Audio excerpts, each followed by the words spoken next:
For you, man, I gotta admit. Talk to me about being able to do that in front. Like we talked the other day, you told me that they were all going to be here. And talk about sort of the emotions and all that.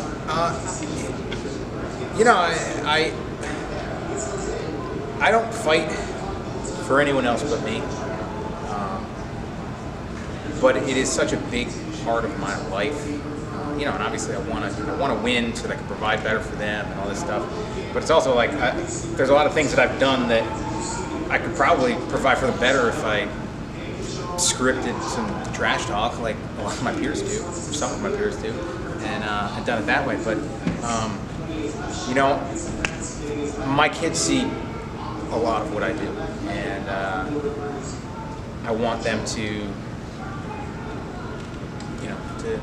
have a good example, where not only in this sport, but kind of in this world, where we're stuck in this place where the most successful people just go about getting attention in the worst ways. And, so I just try to lead by example. And it was great to have them there and have them see it and be part of it. I don't want my kids to fight, not with the state of MMA right now in particular. I want them to learn to defend themselves. I want them to appreciate what their dad and their uncle did, and the heights that we've reached in the sport. But yeah, it's cool. It's cool to have them there. I'm happy to have them there. But like I said, at the same time, I get my hands taped up and slide on those gloves, and bite down on my mouthpiece for me, because I still enjoy it. And I can provide for them in other ways. But like I said, it's cool for them to see it. Is it crazy for you that the sport is as young as it is, yet it's evolved? It seems like it's evolved a ton just in the time that you've been a part of it, to the point where it didn't always used to be this Instagram-y, Twitter-y, trash talky kind of thing, and now that's what dominates?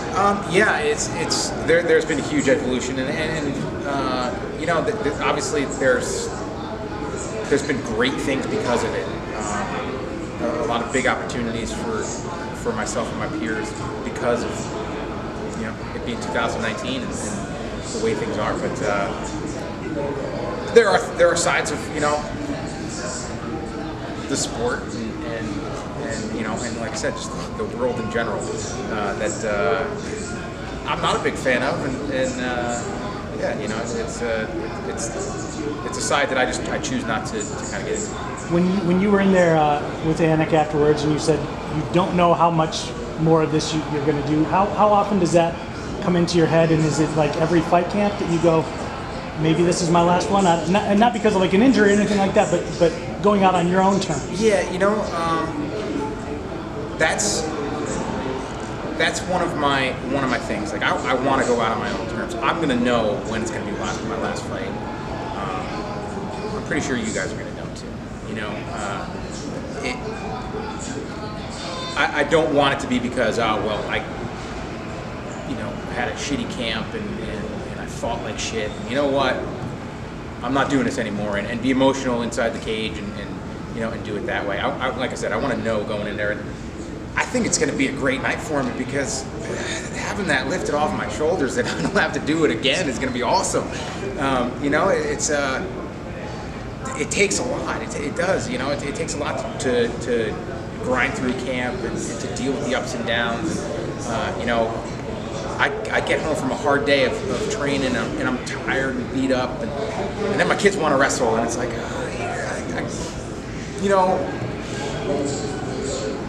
you try to do it as much as you can, but at the same time, it's like, I can't tonight. I can't, and I hate that. I hate having to say that. So. I'm trying to find that next thing, and maybe not having fighting as the way to provide for my family, and just cold turkey in it is the way to do it, and to find that next way to provide for them. I don't know, but I would like to transition. I think that's one of the biggest things that the young guys getting into the sport need to be doing, and if they make a bonus, put it to something that's going to pay you, make your money work for you. I made a lot of bonuses early in my career, and I socked them away, and because it's like, hey, if I blow my knee out, I'm going to need some money to survive and stuff like that. And what I should have been doing is investing better and making my money work for me. And, you know, things would be a little bit easier on me. Hopefully, maybe I would have lost it all. Who knows? But just try to do that, and because we're not afforded the luxury. You know, if you get to, you know, 32 fights in the UFC, you know, and if I'm graced with a bonus, you know, it's going to be a big payday for me. But if it's always going down after that, it only lasts so long, especially with 4 kids that eat like crazy. So, you know, I don't even know where that question went, if I answered it or not. But yeah, you know, it's you know, it's not been that long ago people looked up and down your resume and go, oh man, he's lost 5 or 6 or whatever it was, and they kind of like raise their eyebrows and do one of those faces, you know. But now you have people that are going to go, oh, but he's won 2 or 3 and he's choked out 2 or 3 guys, and you know, like, what kind of boost does that give you in terms of like, yeah, man, I know I'm thinking about hanging him up one day, but maybe I keep going for a while. You know, it's still there. I mean, like,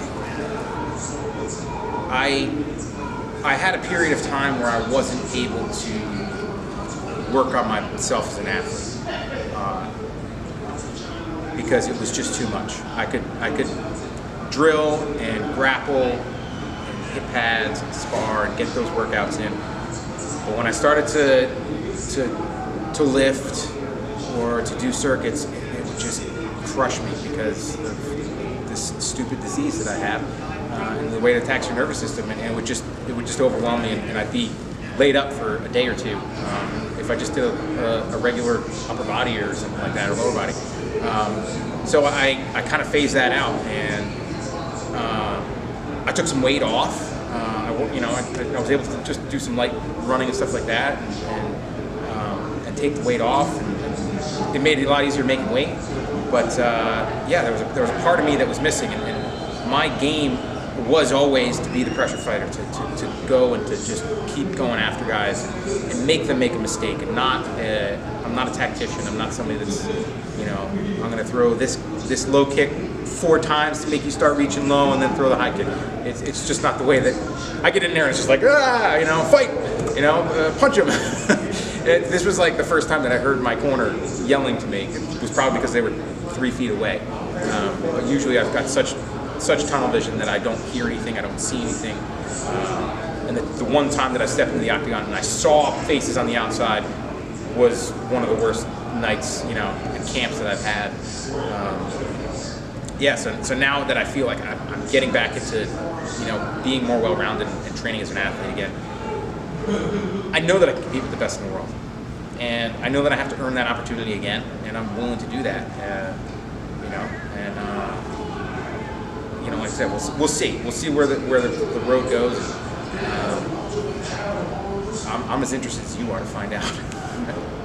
If and when that day comes when you retire, is there an area that you want to fight, like the city that you want to plan that out? Not in particular, no. You know, we were just talking about it the other day in the interview. It's like I've got 32 professional fights. It's the first time I've fought in Florida, but it's like Las Vegas, New Jersey, Texas, Ohio, Wisconsin, New York. It's like 6 states that I fought, you know, like, and then California, or not California, Canada, Brazil, and the UK. Like, so it's like I haven't fought that many places, and it really doesn't matter to me, you know, whatever. But I do have a special walkout song pick for that last one. That's a secret? Oh no, it's a secret. I'm gonna hold that one tight. Thanks, Jim. No problem. Thank you guys. Appreciate it.